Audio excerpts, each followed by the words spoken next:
And now, if we may return to an angle concerning Harvey Lee Oswald, who has been arrested, who has been charged with the murder of a Dallas policeman and will be charged, by word of the district attorney in Dallas, with the murder of President Kennedy.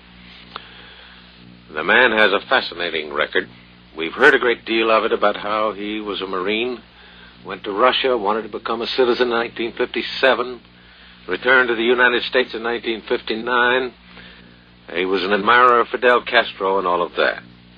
Now we have an opportunity to shed more light on the background of this man, to round out one phase of his life and to give us an insight into his character. It so happened that NBC's Joseph Michaels, who is a New York reporter with NBC now, was stationed in Russia in 1959. He knows a great deal about this man. As a matter of fact, he has interviewed a man who knows H. Lee Oswald very well. Here is Joseph Michaels in New York. The man I talked to, Carlos Bringuier, a Cuban, knows Oswald much better than he'd like to, as a matter of fact, Morgan. We can talk about Russia a bit later if you like. Right now, I'm interested in Oswald, the double agent. Carlos Bringuier lives in New Orleans. I think the best thing to do is just to run the conversation as we held it a few moments ago.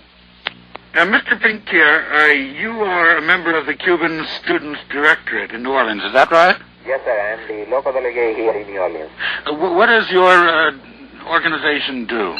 Well, we are an underground organization, an exile organization of students who are fighting against Castro communism, and we are raiding installations in Havana and trying to free Cuba.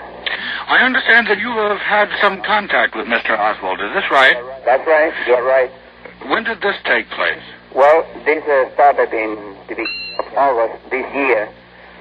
Mr. Oswald came to my office here in the city of New Orleans and offered me his service as ex-Marine of the United States to fight against Castro or to train us to fight against Castro. What did he say he could do for you? Well, he said that he has a lot of experience as ex-Marine, and if in any moment we need persons to fight against Castro, he could fight by himself, or if not, he can show us how to fight because he has a guerrilla training and all those things. What did he say was his interest in helping you? Because he think that communism was a bad thing, and he was like to see Cuba free from Castro. Did he say any nasty things about Castro? Yeah, he told bad things about Castro. And what did he ask you for anything? Well, no, he didn't ask me for anything. He gave to me a book, a guidebook for Marines, with his name in the top of the first page, telling to me that that book could help us to be trained to fight against Castro. He was interested in the Cuban Student Directorate organization, but as a revolutionary organization, we never talked too much with a person who really we don't know. What do you mean he was interested? How did he show his interest? Well, because he said that that the Cuban Student Directorate was making raids in Cuba and was infiltrating people in Cuba, and he will be glad to work with us. Did you meet him? Did you ever see him again? Yes, sir. About 3 days later, one Cuban came to my office and told me that there was a person distributing propaganda in the 700 block of Canal Street, which is the main street here in New Orleans. We went over there. That was the August 9th, 1963. And we went over there, and I was shocked when I found that the same guy who was distributing the pro-communist propaganda in Canal Street was Lee H. Oswald. You couldn't have been mistaken? Pardon? I said you couldn't have been mistaken about this? No, I wasn't no mistake. And when he saw me, he smiled and tried to salute me.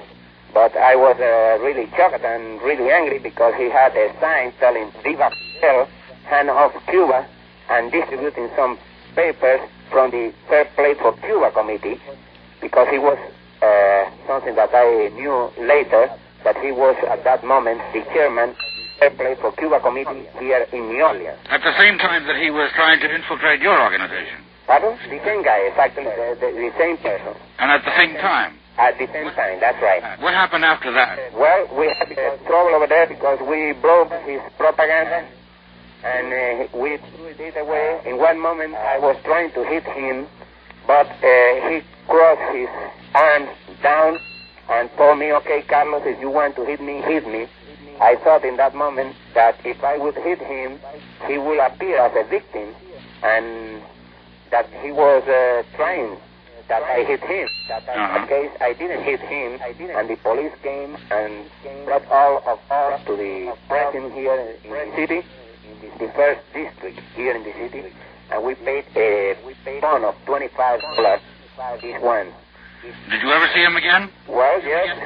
3 days later, we appear in the second municipal court here in New Orleans, and in the trial, the judge dismissed the charges against us and fined him in $10 for disturbing the peace. He paid the fine and went free. And was that the end of your connection with him? No, sir.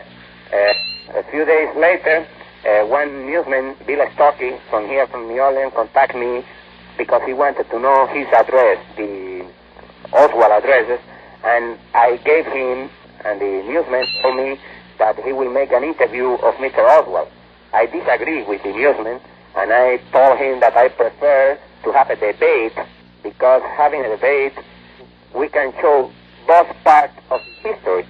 And the newsman agreed with me, and we held the debate on August 21st, 1963, at WDSU Radio here in New Orleans. Is that the debate that we have already heard on NBC? That's right. Well, thank you very much, Mr. Bringuier. You're welcome, and I'm sorry very much as Cuban about what happened. God bless you. Thank you. Well, Joe Michaels, that interview you had a few minutes ago with the Cuban anti-Castro man is, I think the title of it should be The Double Agent Exposed.